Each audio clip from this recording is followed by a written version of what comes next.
মান সম্মান নষ্ট করতে না চাইলে তার জায়গায় চুপ থাকুন।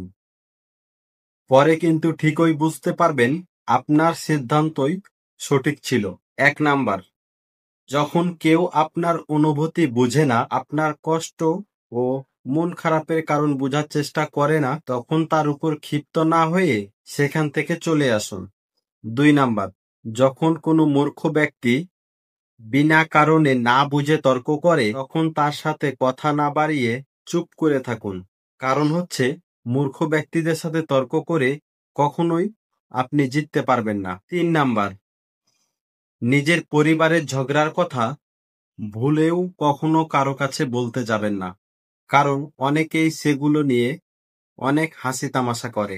এমনকি আপনাকে পরবর্তীতে সেই কথাগুলো নিয়ে হাসি ঠাট্টা করতে পারে ও খোঁটা দিতে পারে।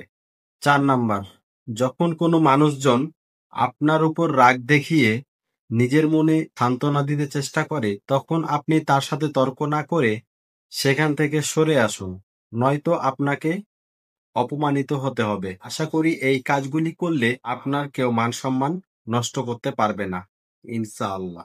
ভিডিওটি ভালো লাগলে লাইক, কমেন্ট এবং শেয়ার করবেন, চ্যানেলটি সাবস্ক্রাইব করবেন। ধন্যবাদ।